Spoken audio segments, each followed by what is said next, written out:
அனைவருக்கும் வணக்கம். Welcome to our channel பொற்காலம். இன்று ஜூலை 8ஆம் தேதி செவ்வாய்க்கிழமை. திரையோதசி திதியானதால் பிரதோஷ வழிபாடு செய்ய வேண்டிய மிக அற்புதமான நாள். இந்த பிரதோஷ வழிபாடு செவ்வாய்க்கிழமை என்று வருவதால் ருண ரண விமோசன பிரதோஷம் என்று சிறப்பித்து அழைக்கப்படுகிறது. இந்த நாளில் கடன் தொல்லைகளிலிருந்து விடுபட, நோய்கள் தீர சிவபெருமானையும் நந்தி பகவானையும் எப்படி வழிபடுவது என்பதை பற்றி தான் இந்த பதிவில் நம்ம பார்க்க போகிறோம். இந்த பதிவை பார்க்குறதுக்கு முன்னாடி இதுவரைக்கும் எங்கள் சேனலை சப்ஸ்கிரைப் செய்யாதவர்கள் சப்ஸ்கிரைப் செய்யுமாறு அன்போடு கேட்டுக்கொள்கிறேன். வாங்க நம்ம வீடியோக்குள்ளே போகலாம். இன்று செவ்வாய்க்கிழமை, பிரதோஷ நாள். பிரதோஷ நேரம் மாலை 4:30 மணியிலிருந்து 6 மணி வரை உள்ளதாகும். பிரதோஷ வேளையான இந்த நேரத்தில் சிவபெருமானையும் நந்தி தேவரையும் தரிசிப்பது மிகவும் சிறப்பானது. நினைத்த காரியம் கைகூடும், வேண்டுதலும் நிறைவேறும் என்பது ஐதீகம். சிவனை தேவர்களும் முனிவர்களும் வழிபடுவது ஒரு பிரதோஷ காலம் என்று அழைக்கப்படுகிறது. புராண கதைகளின்படி உலகை காப்பதற்காக ஆலகால விஷத்தை சிவபெருமான் அருந்திய காலம் இந்த பிரதோஷ காலமாகும். நந்தி பகவான் அன்றைய தினத்தில் தனது தவத்தை துறந்துவிட்டு மக்களுக்காக எல்லாவற்றையும் செய்யக்கூடியவர். அதனால்தான் பிரதோஷம் அன்று சிலர் நந்தியினுடைய காதில் தங்கள் பிரார்த்தனைகளை இரகசியமாக சொல்வார்கள். அந்த வகையில் இன்று செவ்வாய்க்கிழமை பிரதோஷ வழிபாடு உடல் நோய்களை போக்குகின்ற அற்புதமான வழிபாடாகும். செவ்வாய்க்கிழமையில் வரும் பிரதோஷம் ருண விமோசன பிரதோஷமாக கருதப்படுகிறது. பொதுவாக ஜாதகத்தில் எந்த தோஷம் இருந்தாலும் பிரதோஷத்தில் சிவாலயங்களில் சிவ வழிபாடு செய்வதால் எல்லா தோஷங்களும் நீங்கிவிடும்.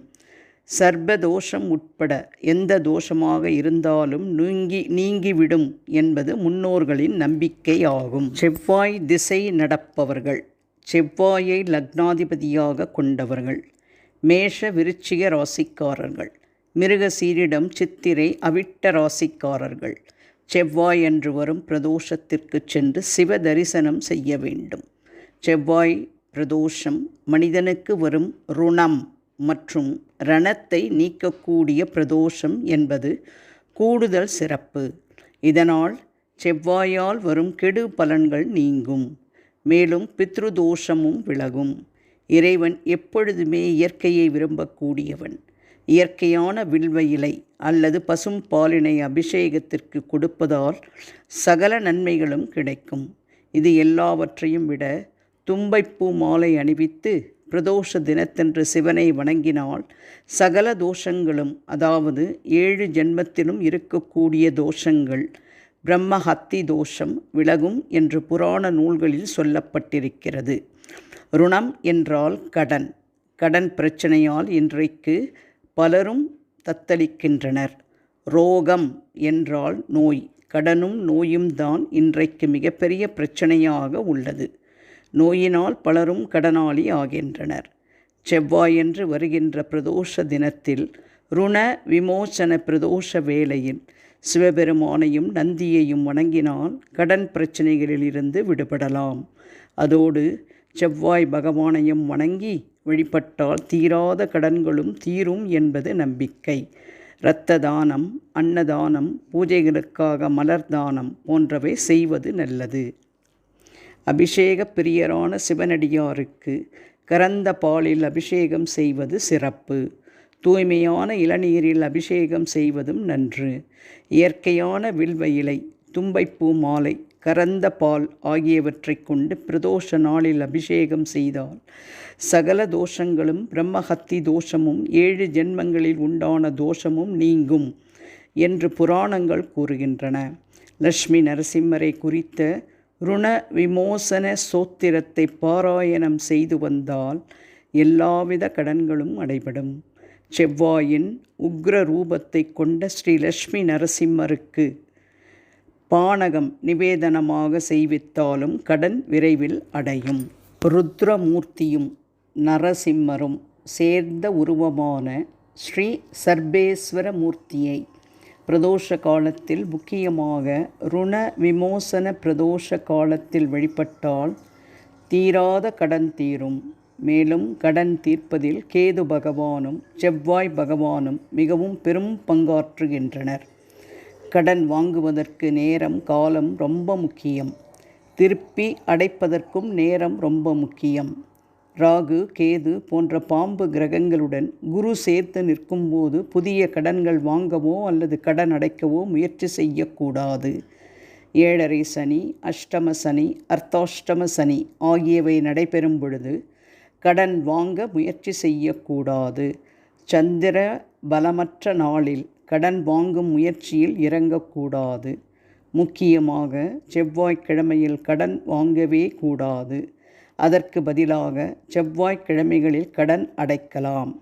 சிவனுக்கு மட்டுமல்ல, ஸ்ரீ மகாவிஷ்ணுவிற்கும் பிரதோஷ நேரம் உகந்த காலம்தான்.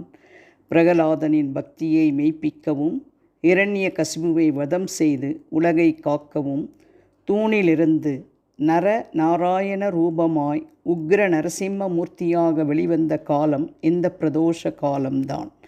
எப்படி ஈசனுக்கு சனி பிரதோஷம் மிகவும் மகிமை வாய்ந்ததோ அதேபோல் நரசிம்மருக்கு செவ்வாய்க்கிழமைகளில் சுவாதி நட்சத்திரத்தில் வரும் பிரதோஷம் மிகவும் விசேஷமானவை.